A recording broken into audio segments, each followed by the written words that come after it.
नमस्कार. मी आता व्यासपीठावरच्या किंवा रंगमंचावरच्या रंगमंच शब्द याच्यासाठी वापरला की आम्ही नाटकवाली मंडळी आहोत. त्यामुळं व्यासपीठ किंवा विचारपीठ न म्हणता रंगमंच म्हणतो. यातल्या प्रत्येकाचा परिचय न देता, कारण तो आता प्रत्येक वक्त्याने दिलेला आहे आणि इंट्रोडक्शन ज्यांनी केलं त्यांनीही दिलं आहे, त्याच्या पुढे जाऊया आपण.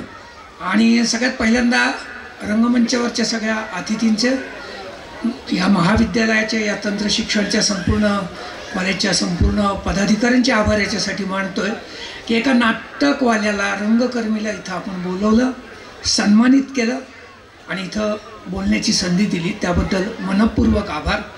इथं आल्यानंतर जाणवलेल्या एक छान गोष्टी म्हणजे हा जो सगळा बॅकग्राऊंड आहे तो ब्लॅक कलरचा बॅकग्राऊंड आहे आणि नाटकाच्या स्टेजला, नाटकाच्या विंगांमध्ये त्या सगळ्याला एक ब्लॅक कलर असतो, ज्याच्यामुळे त्याच्यावरची माणसं, विचार सगळं अगदी उठून दिसतं आहे. आल्यापासून पाहतोय खूप शिस्तबद्ध सगळं चाललेलं आहे, योग्य पद्धतीने, आणि सगळ्यात महत्त्वाचं मोजकं नेमकं बोलणं होतं आहे. त्यामुळे जरी मी चीफ गेस्ट असलो तरी मोजकं बोलणं ही माझी देखील जबाबदारी आहे.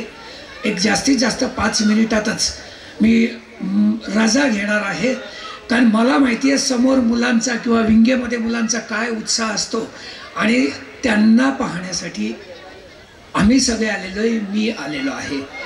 सगळ्याच पालकांसाठी एक किंवा इथल्याही लोकांसाठी ह्या 2-3 दिवसात एक मोठी बातमी संपूर्ण भारतभर सगळ्या चॅनलवर दाखवण्यात आली.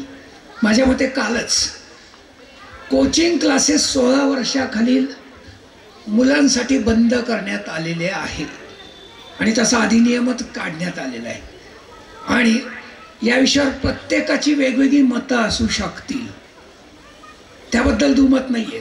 पण मी एक रंगकर्मी म्हणून मला स्वतःला या अधिनियमाचा खूप आनंद झाला. त्याचं कारण काय झालं, या धावत्या जगामध्ये, ह्या सगळ्या चक्रामध्ये आपण मार्क्स, नोकरी, शिक्षण याच्या जास्त आहारी गेलो आहे. ते असायलाच हवं, शिक्षण असायला हवं, मार्क्स मिळवायला हवे, पण त्याही पलीकडे जाऊन किंवा ते करून मी आवर्जून का सांगतो की शिक्षण असायला हवं. मी नाटकवाला आहे, नाटक करतो, म्हणजे मी असं म्हणणार नाही की शिक्षण नको आहे. मी स्वतः वयाच्या 45व्या वर्षी मास्टर डिग्री केली आणि 52व्या वर्षी PhD झालो आहे. म्हणजेच शिक्षण महत्त्वाचं आहे. माझ्या मुलांनाही शिक्षित केलं, मी झालो, पण त्याच्या पलीकडे जाऊन व्यक्तिमत्व विकास जो असतो, सर्वांगीण विकास जो असतो, तो होणं महत्त्वाचं आहे आणि त्यासाठी थोडा वेळ मिळणं महत्त्वाचं आहे. आणि 16 वर्षाखालील मुलांचं कोचिंग बंद केल्याचा, कोचिंग म्हणजे एज्युकेशनल कोचिंग बंद केल्याचा फायदा असं होणार आहे, मुलं शाळेतनं, स्कूलमधनं घरी यायची आणि वेगवेगळ्या क्लासेसला जुंपली जायची आणि मग त्यांचं शेड्यूलच असं असायचं, सकाळी 7 ते संध्याकाळी 7-8 वाजेपर्यंत, आणि त्यानंतर 2 घास खाऊन ते पटकन झोपी जायचे. तरीही त्यांना ताणतणाव असायचे की होमवर्क राहिलं, प्रोजेक्ट राहिले, हे राहिलं, ते राहिलं, ते कंप्लीट केलं पाहिजे.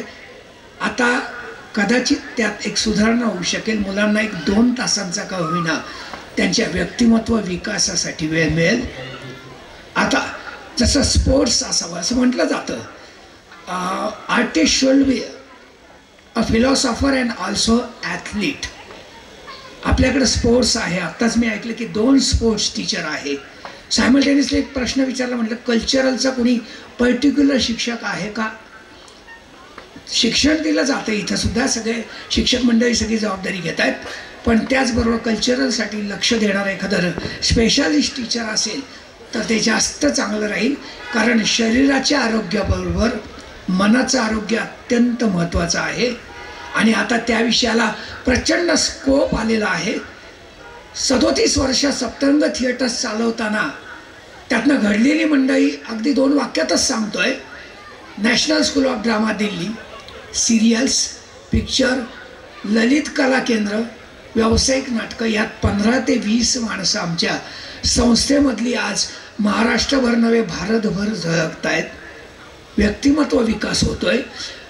नाटकात काम केल्यानंतर, एकांकिकेत काम केल्यानंतर, नृत्य केल्यानंतर त्यात त्यांनी करिअर करो न करो पण त्यांचा आत्मविश्वास इतका वाढतो की आयुष्यात कोणत्याही क्षेत्रात गेलं तरी ते यशस्वी होतात। इथं असलेल्या रवींद्र बारसकर सरांबद्दल बोलेल मी, त्यांना आवडेल की नाही माहीत नाही मला, पण 2004, 5, 6 साली त्यांनी सप्तरंग थिएटर्सच्या नाटकात रंगमंचावर भूमिका केलेल्या आहेत, सोलापूर, मुंबई या ठिकाणी प्रयोग केलेले आहेत।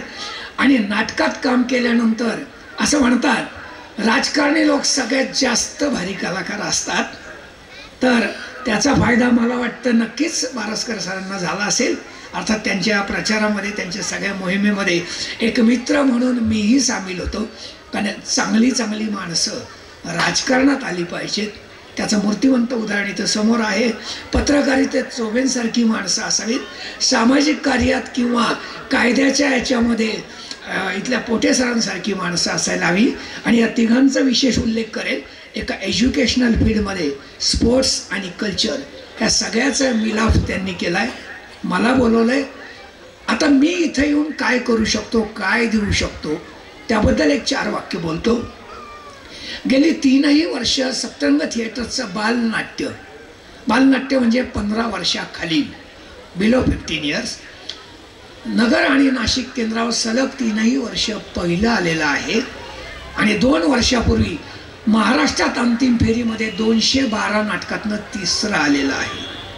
त्यामुळे तुमच्या मुलांना विकसित करायचं असेल, त्यांच्या व्यक्तिमत्वाचा विकास करायचा असेल तर एक फ्रेंडली हक्कानी आम्हाला बोलवल्यानंतर आम्ही मंडळी येऊ, तुम्ही आपल्या पाल्यांना, फक्त पाल्यांना नव्हे, माझ्याकडे 5 ते 7 वर्षापासून, इथं मी जाहिरात करत नाही कारण आमचा ग्रुप व्यावसायिक नाही, 37 वर्ष आम्ही एक हौशी नाट्य संघटना चालवत आहोत, 3 तपांची वाटचाल आहे।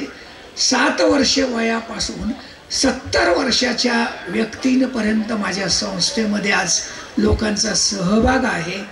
अनेक पालकांचा त्या वयात त्या गोष्टी राहून गेलेल्या असतात, नृत्य असेल, संगीत असेल, गायन असेल, कोणालाही या सगळ्या विषयांमध्ये इंटरेस्ट असेल आणि आपला व्यक्तिमत्व विकास करायचा असेल तर सप्तरंगमध्ये आपल्या सगळ्यांचं स्वागत आहे। आणि दराडे सरांना, त्या सगळ्या कुटुंबाला किंवा इथल्या शिक्षक वर्गांना आणि इतर कर्मचारी वर्गांना मी एक आश्वस्त करू इच्छितो की सांस्कृतिक कारणासाठी मार्गदर्शन असो, सहकार्य असो, कधीही मला बोलवा, मी हजर असेल। धन्यवाद।